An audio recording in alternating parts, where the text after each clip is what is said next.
जय श्री राम मंडली। जैसे कि आपने थंबनेल पे देखा है, उसी बारे में मैं आज आपसे बात करने आई हूँ। जी हाँ, हनुमान जी से जब मैं जुड़ गई और हनुमान जी का जो एक्सपीरियंस मेरे साथ रहा है वो आपसे मैं शेयर करना चाहती हूँ। अब आप मराठी ऑडियंस बोलेगी कि आप हिंदी में क्यों बोल रहे हो, या पहले तो मराठी के वीडियो थे आप हिंदी में। तो कुछ लोग हमारे साथ अब हिंदी के जुड़े हुए हैं, हिंदी भाषी लोग हमसे जुड़े हुए हैं और उनकी रिक्वेस्ट आती रहती है कि आप हिंदी में बोलो प्लीज, समझ में नहीं आता है। तो मेरा या मेरे बच्चों का ये कहना था कि मराठी लोग तो हिंदी अच्छे से समझ सकते हैं, लेकिन हिंदी लोगों को मराठी समझ में थोड़ी प्रॉब्लम आ जाती है। तो एक वीडियो में जो कि बहुत खास है, मैंने बहुत सोच समझ के ये बना रही हूँ और बहुत दिनों से ये मेरा पेंडिंग वीडियो था कि करूँ या ना करूँ ये सोच के। तो इसलिए मैंने सोचा चलो ये स्पेशल वीडियो है तो मैं हिंदी में बोल, जो भी सुनेगा एक अच्छा एक्सपीरियंस और कुछ उसकी जिंदगी में भी कुछ अच्छे बदलाव इस वीडियो से आ सकते हैं। तो इसलिए मैंने ये वीडियो हिंदी में कर रही हूँ। अगर किसी को अच्छा नहीं लगा या कुछ प्रॉब्लम हो गई, क्योंकि मेरी हिंदी इतनी अच्छी तो नहीं हो सकती अगर मैं हर रोज रेगुलर में मराठी में बोलती हूँ, मराठी में मेरा रेगुलर मेरी लैंग्वेज ही मराठी है, तो हिंदी तो मेरी इतनी अच्छी नहीं हो सकती, लेकिन एक वीडियो तो करके देख सकती हूँ। तो अब आते हैं मेन टॉपिक पे। तो हनुमान जी, मैं महाराष्ट्र के उस हिस्से से हूँ जहाँ पे मैंने कभी भी किसी भी लेडी को या किसी महिला को, गर्ल को, किसी को मैंने कभी हनुमान जी का बहुत देखा नहीं है, या किसी को कभी मैंने हनुमान जी का व्रत करते हुए नहीं देखा है। जब भी मैंने हनुमान जी के बारे में सुना है, किसी जेंट्स, वो भी लोग, आदमी लोग ही हनुमान जी की पूजा वगैरह करते हैं, ऐसा सुना है बचपन से ही वही। और मेरा और हनुमान जी का जितना भी मैंने हनुमान जी के बारे में सुना है, जब हमारे यहाँ शादी होती है ना, तो शादियों में बारात दूल्हा लेकर जाता है, हनुमान मंदिर में जाता है और फिर शादी हो जाती है। फिर वो दूल्हा मंडप में या कुछ हॉल में आकर फिर वो शादी की रस्में की जाती है। तो बस यही तक सीमित था मेरा नॉलेज हनुमान जी के बारे में, बाकी मैं कुछ जानती नहीं थी। और पहले से ये था कि महिलाएं हनुमान जी की पूजा नहीं करती या नहीं करनी चाहिए। तो अगर मंदिर दिखता भी, किसी मंदिर में बड़ा मंदिर होता है साइड में, अगर छोटा हनुमान जी का मंदिर भी बना हुआ है, तो भी हम लोग दूर से ही चलो ऐसा करके निकल जाते थे, लेकिन कभी हनुमान जी के मंदिर नहीं गए। तो मेरा ये था कि कुछ नहीं, हनुमान जी का तो कभी कुछ किया ही नहीं था, कुछ करना भी नहीं था, कुछ सोचा भी नहीं था इस बारे में। तो फिर अचानक कैसे मैं इस हनुमान जी से कैसे जुड़ गई ये बताने जा रही हूँ मैं अभी। मैं चाहती हूँ आप मेरा ये वीडियो बिना स्किप किए आप पूरा देख ले, चाहे आप फास्ट फॉरवर्ड कर ले। मैं शायद इसके 2 पार्ट बनाऊं, पहला पार्ट शायद ये होगा, और अगर वीडियो ज्यादा बड़ा हो जाएगा तो मैं उसका दूसरा पार्ट बनाऊंगी। लेकिन स्किप मत करना, जो है मेरा खुद का सच्चा वाला एक्सपीरियंस है और मैंने इसको कितना ही सोचा है मैंने ये वीडियो बनाने से पहले। तो बहुत ही एक रोमांच से भरी मेरी ये स्टोरी है, तो प्लीज सुन लेना। और हुआ क्या था, मैं बहुत परेशान थी, बहुत। पिछला साल मेरा बहुत ही बुरा गया।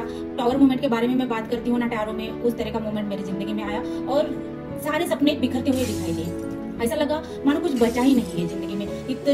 ऐसा तो मतलब रेगुलर जिंदगी में कुछ बदलाव नहीं हुए थे, लेकिन जो ड्रीम टूटता है ना, जो ड्रीम हम लोग देखते आ रहे होते हैं और वो ड्रीम अचानक से टूट जाता है ना, तो जो वो माहौल होता है या जो सिचुएशन वो तब आती है ना, तो कुछ अच्छा बुरा कुछ समझ में नहीं आता और हम लोग इतने बहते जाते हैं उस चीज में कि मेरा तो ऐसा था कि मैं चाहती थी, मैं अगर सो जाऊँ रात को तो मैं भगवान से प्रार्थना करती थी कि भगवान जी मैं सुबह उठू ही ना, सुबह मैं उठू ही ना। मैं इतना जिंदगी से परेशान हो चुकी थी कि नहीं, कुछ अच्छा होने वाला ही नहीं है। और अगर मैं जी रही हूँ, अगर मैं सुबह उठ रही हूँ, तो मैं भगवान से प्रे करती थी कि मेरी गलती क्या है, आप मुझे बस इतना बता दो कि इसमें क्या गलत हुआ, क्या हम लोगों ने क्या गलत किया है, हम लोग कहाँ पे झूठे, ऐसी कौन सी चीज है जो हम गलत है। जहाँ पे अगर कोई चीज गलत नहीं, अगर हम सच है, और जैसे कि कहा जाता है सच परेशान हो सकता है पराजित नहीं, तो मैं सच को परेशान भी होते देख रही थी और पराजित भी होते हुए देख रही थी और सब गलत हो रहा था, ऐसा लग रहा था। और भगवान जी गलत नहीं होने देते, चाहे जो हो जाए गलत नहीं होगा, लेकिन तब सब गलत हो रहा था। तो मैं भगवान से प्रार्थना करती थी और मैं बोल रही थी कि बताओ मेरी गलती क्या है।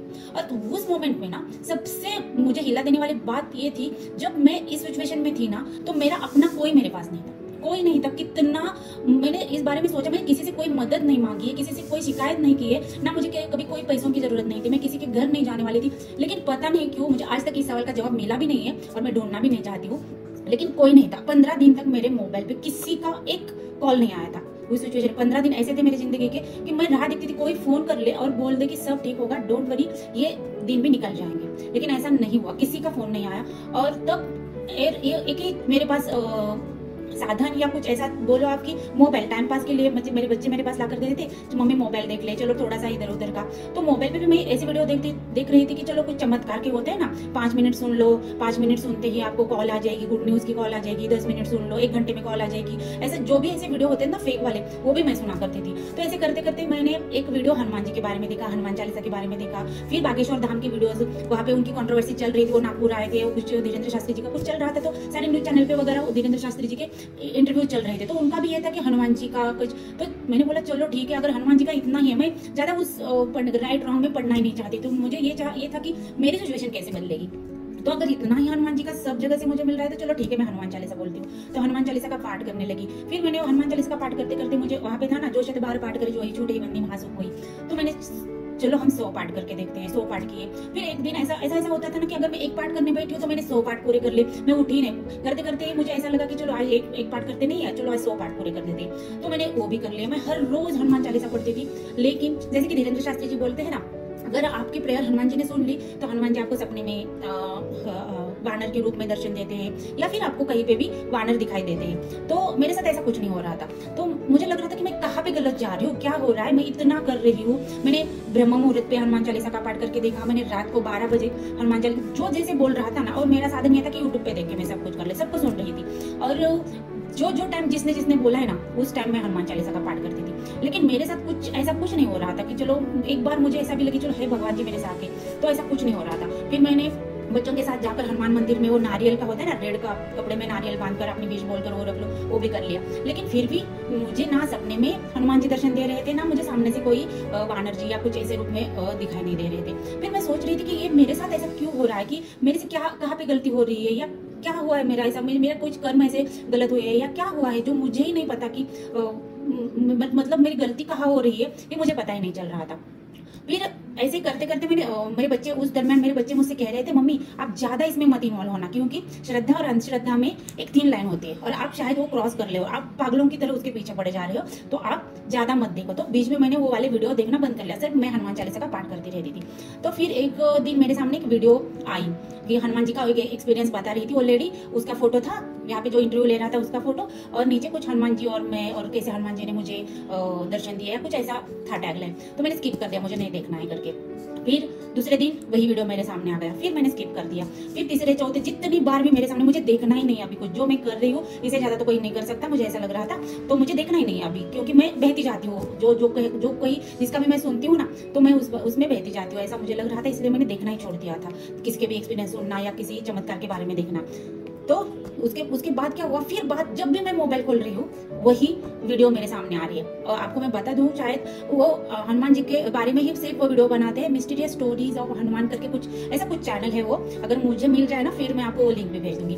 तो उस तरह का वो था और मैं स्किप कर रही हूँ। फिर एक 4-5 दिन मैं एक वीडियो स्किप कर रही हूँ, फिर भी वो वीडियो मेरे सामने आ रही है। तो मैंने एक दिन मैंने क्या सोचा, अगर ये फिर से अब मैं स्किप ही कर लूंगी, अगर फिर से मेरे सामने आ जाती है वीडियो तो मैं जरूर देख लूंगी। तो मैंने उस टाइम भी स्किप कर ली।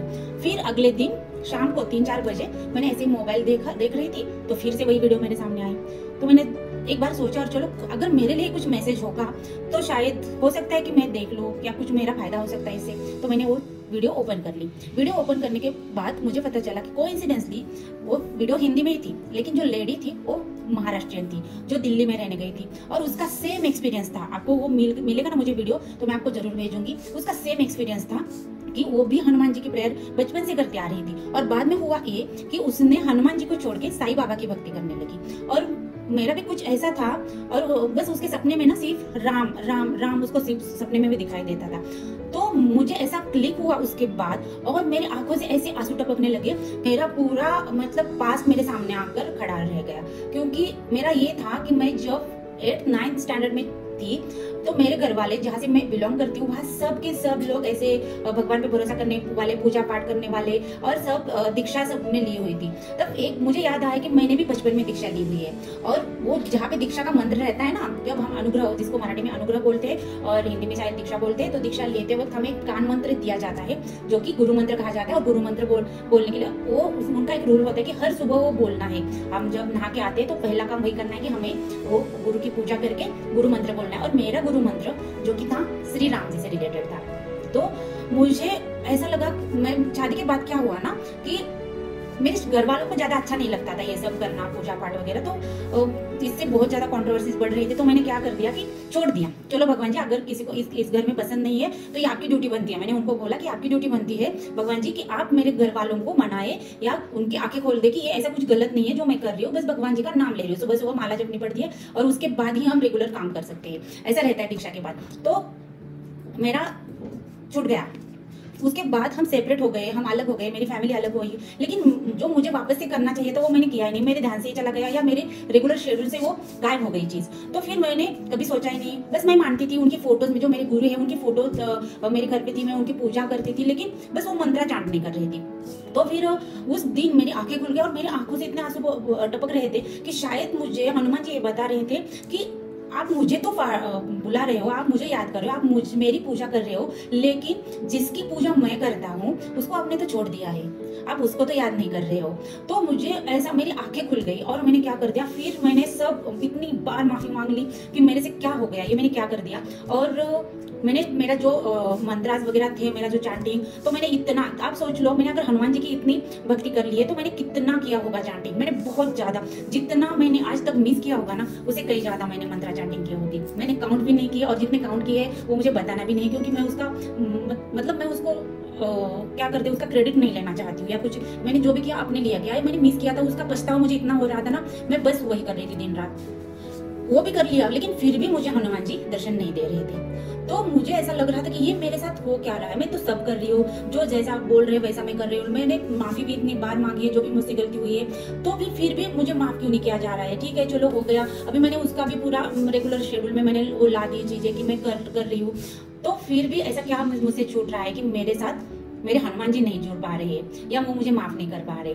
ऐसे मेरे दिन जा रहे थे, मैं हनुमान जी की प्रेयर्स कर रही थी, हनुमान चालीसा का पाठ कर रही थी और वेट कर रही थी कि हनुमान जी मुझे कब दर्शन देंगे, चाहे किसी रूप में हो मुझे दर्शन दे बस, क्योंकि मैं चाहती थी कि भगवान जी मेरे साथ है, ऐसा कुछ तो मुझे सिम्टम्स या कुछ ऐसा मुझे उनका कुछ ऐसा मिल जाए या चलो मैसेज कुछ ऐसा आ जाए उनकी तरफ से कि मैं हूँ आपके साथ, लेकिन ऐसा हो नहीं रहा था। इस बीच मेरे बड़े बेटे का बर्थडे हो गया, बर्थडे के 1-1.5 महीना बाद मेरी बड़ी बहन की बेटी का एक पार्सल गिफ्ट आ जाता है और वो बोलती है मासी मैंने तब तो गिफ्ट नहीं दिया था निरंजन को, तो मैंने अभी गिफ्ट भेजा है, देख लो आपको अच्छा लगता है। मुझे लगा अगर एक बहन अपने भाई को गिफ्ट दे रही तो परफ्यूम वगैरह उसका था, ऐसा कुछ परफ्यूम जैसा, मुझे लगा परफ्यूम ही, तो मैंने भी नहीं खोला। निरंजन जब तक नहीं आता निरंजन को बोला खोल दो, दीदी ने आपको लिए भेजा है। तो निरंजन ने जैसे ही खोला तो उसके अंदर से पता है आपको क्या निकला, हनुमान जी की मूर्ति, जिसकी फोटो मैं शायद भेज दो आपको। तो उसने वो भेजा, मैं इतना सरप्राइज थी, मैंने उसको फोन किया था आपको ऐसा क्यों लगा कि आप हनुमान जी की फोटो भेजे, तो बोल रही है मासी मुझे पता नहीं था कि गिफ्ट देनी चाहिए या नहीं देनी चाहिए, लेकिन मुझे इतनी स्ट्रॉन्ग फीलिंग आ गई ना कि मुझे अगर निरंजन के लिए कुछ गिफ्ट देना है तो हनुमान जी को ही देना है। अगर ये देना गलत भी है हनुमान जी की मूर्ति किसी को गिफ्ट करना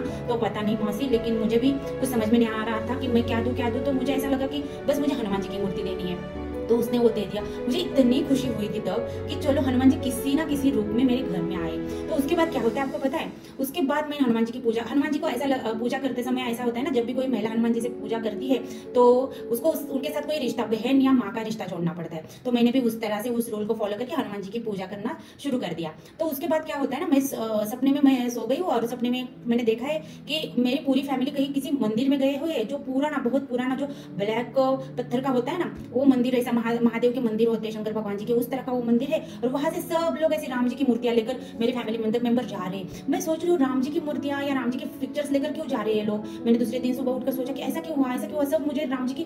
फिर मैंने सोचा मैंने हनुमान जी को तरह लाया, लेकिन जहाँ पे हनुमान जी रहते हैं वहां पे राम भगवान का भी होना बनता ही है। तो मैंने दूसरे ही दिन मेरे हस्बैंड को बोला मुझे जो चाहे हो जाए, मुझे भगवान श्री राम और सीता मैया और लक्ष्मण जी की मुझे फोटो या चाहे मूर्ति जो भी हो आप मुझे ला कर दे दो। तो फिर हम लोग गए और हम लोग मार्केट से वो फोटो लेकर आए। इस तरह से हनुमान जी हर पल आपको कुछ ना कुछ ऐसा मैसेज देते रहते हैं, लेकिन बस आपके कान आंख दिमाग सब खुला रहना चाहिए कि हाँ उन्होंने ये मैसेज आपके लिए भेजा है। और बीच में मेरा गांव में जाना हो गया, तो मैं गई गांव में, वहाँ पे मेरे हस्बैंड और मैं थे, उनसे बात कर रही थी मैं इतना, तो वो मुझे समझा रहे थे चलो ठीक है आप ज्यादा मत करो, जो भी हो रहा है ठीक है, कुछ अच्छा भी होगा।